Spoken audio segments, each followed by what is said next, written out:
Le XVIe siècle. Des quatre coins de l'Europe, de gigantesques voiliers partent à la conquête du Nouveau Monde. À bord de ces navires, des hommes avides de rêves, d'aventures et d'espace qui font la fortune du roi d'Espagne.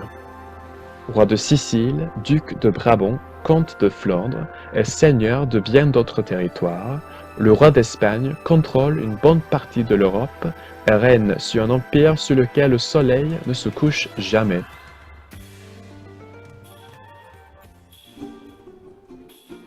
Les richesses du Mexique, du Pérou et de l'Asie convergent dans l'opulente ville d'Anvers, centre d'un premier système monde. La Flandre est alors l'une des régions les plus riches d'Europe. En 1559, sorti victorieux d'un conflit de plusieurs décennies avec la France, le roi d'Espagne, Philippe II, a décidé de porter le fer contre un adversaire qu'il estime bien plus dangereux, le protestantisme. Depuis la publication des écrits de Martin Luther et de Jean Calvin, la Flandre et les provinces voisines sont parcourues par des hommes qui contestent l'autorité de l'Église et du pape. Pour le roi catholique, la plus grande fermeté doit s'abattre pour que la gangrène de l'hérésie ne détruise pas le corps des croyants. L'Inquisition est ainsi instaurée. Les protestants sont passibles de la peine de mort. Mais la fièvre religieuse prend encore plus l'ampleur.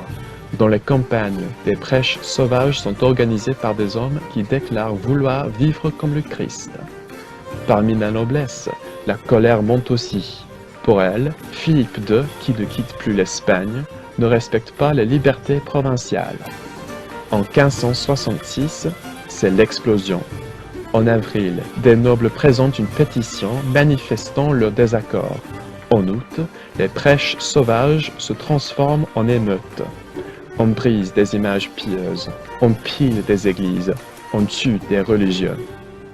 Pour rétablir l'ordre, le roi d'Espagne envoie l'un de ses plus fidèles lieutenants, l'ombrageux et sévère duc d'Albe.